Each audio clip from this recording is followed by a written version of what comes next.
don't need that word. Because we cut in front of you. Yes, Secretary, you got it. Welcome to the meeting, everybody. We're Homegrown Missouri. We're a local group. We appreciate you all coming out, taking time out of your night. Surprisingly, it's beautiful out here this evening. It's great, so we're very glad that you've come out. First of all, we want to thank Vintage Parish for hosting our event this evening, our meeting. This is our July meeting. We meet once a month, the second Tuesday of every month. So thank you so much for coming. We're really honored to have an excellent guest speaker this evening. But before we get to him, and we're so glad he came, we got a few things we need to take care of, and we need to do that as quick as possible. So let's buck around and pay attention, and we'll get the business taken care of, and we'll move on to our speaker. So at this point, I would like to invite Abigail Maxwell, who is our secretary, to give a short recap of last month's meeting, and we need to approve those minutes from that meeting. Just kind of keep everybody up to speed and connected. So. Okay, so last meeting we had a potluck at Joanne's house, and that was fun. It was informal, but then after we ate, we discussed business, and that was on June 12th in Hollister. So we just kind of opened up discussion of what we want to see this doing as this group, where we want to go. Like we talked about what we could do to build a sustainable economy, specifically here in Hollister. And we also discussed hosting a gardening workshop, just open to the public, so that we could, inform other people and teach other people in the community. And then we decided we needed to have officers. So we had Kathy was nominated for a journalist, and David was nominated as our cameraman, and I was nominated and elected as secretary, and Sam was elected our chairman. And then we also selected a 5-person planning committee to plan the meetings and events that we host. So we got Joanna, Denise, Debbie, Sam, and Marie on that. And then we adjourned. Thank you, Abigail. I'd like to recommend that we approve the minutes. I second that. All in favor? All in favor? Aye. All right, well, we got that one in the books. So at this point, to kind of go to that or curtail that, I'd like Marie Ewing to give her a recap on the planning committee meeting that we had last Thursday. Yeah, we talked about a lot of the different events that we've had in the past, and all that leading into plans for the future. And kind of the main thing that we talked about that's up and coming is to do a fall garden workshop, and that will be the first or second week of August, so that's next month. Another thing that we talked about was garden tours, and I have an action item on that to talk with a lady at Boston Commons. And we decided to repeat the canning workshop, and Joanne is going to follow up on the location for that. And we want to repeat the tree giveaway that we had, and that will be next April.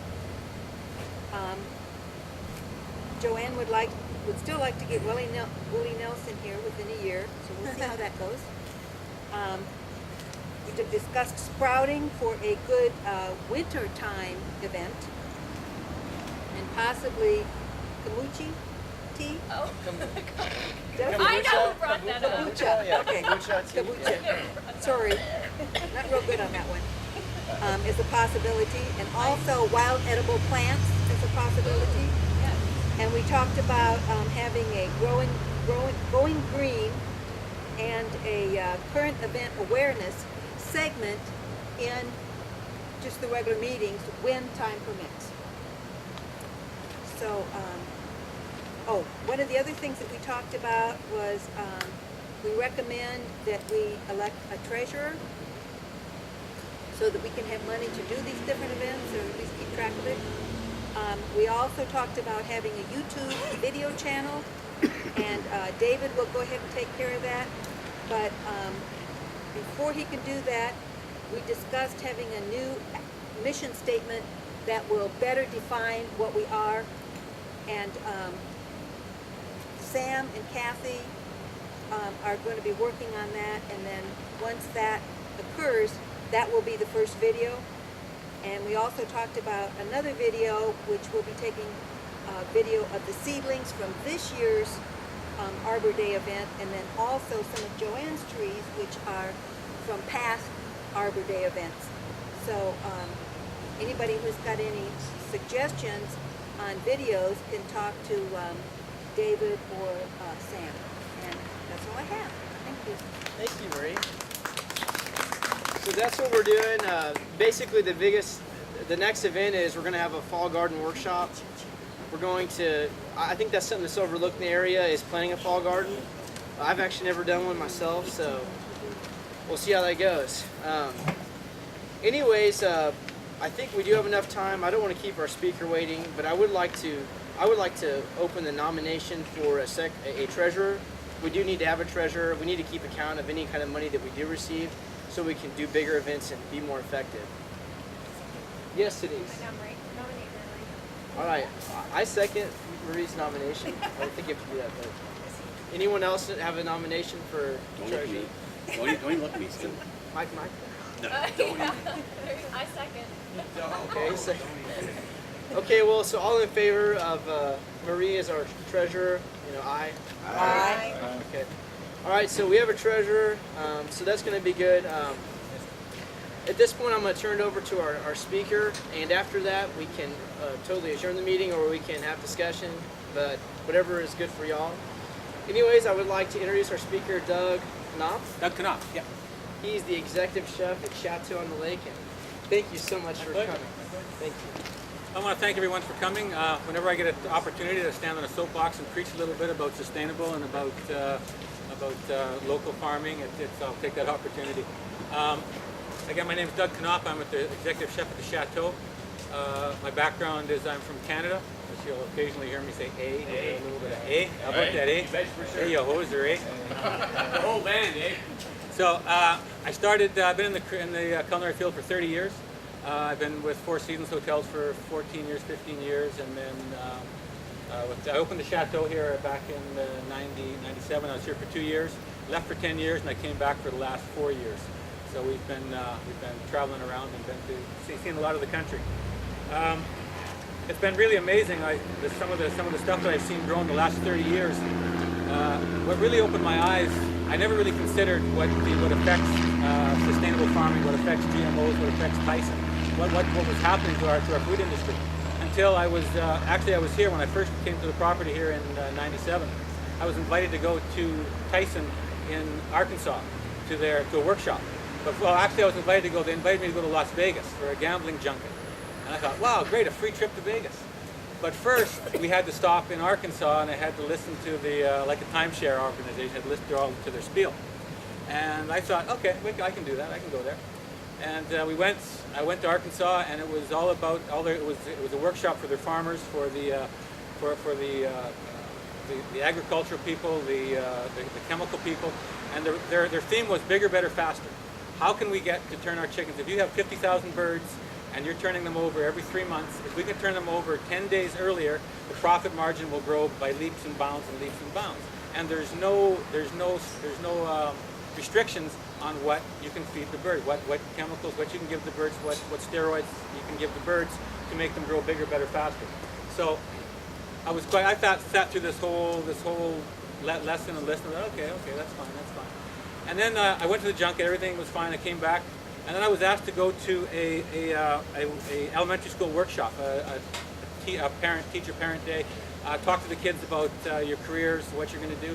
And I'm sitting talking to these grade 2, grade 3 kids, and I'm watching, and I'm looking at these kids, and I'm going, man, I don't remember when I was growing up that little girls in grade 3 were developing this early.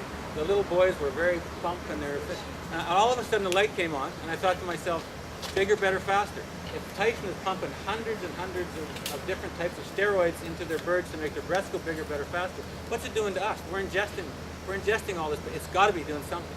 Now you can say, I'm not the sharpest tool in the shed, but it's, you know, and the chemists are saying, no, it's out of the system by the time the birds are, I don't believe it. Personally, I don't believe it. So that was a big eye-opener to me that, you know, what we're doing to our food industry.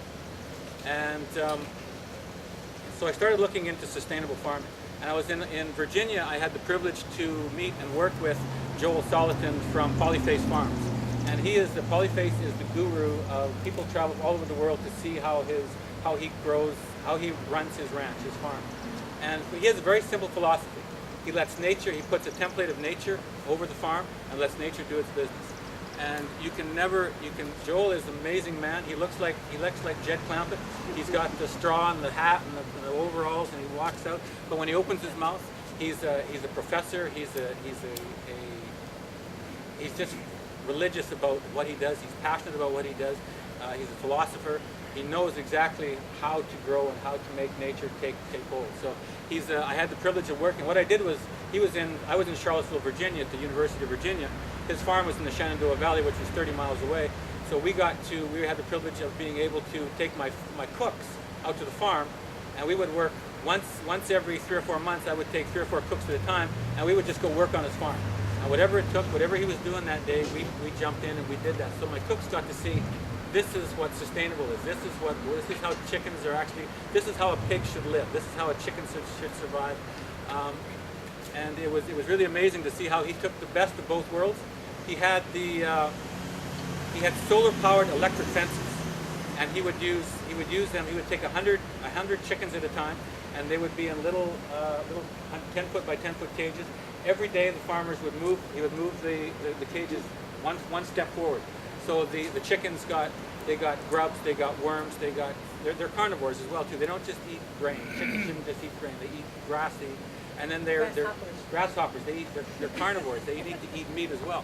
So it was really amazing to see this transition of, and then after the chickens went through, then the cows came on, and they grazed for 3 or 4 days, and then after that there was a whole transition of animals coming onto the farm, and it was something that this farm was lush. It was beautiful. There was no smells, and that's what he says. When you go to a farmer and you ask if you want to take a tour, if there's any place on the farm that they don't want to show you or they're reluctant to take you on the farm, that's a sign that there's something going on that farm that you should be aware of.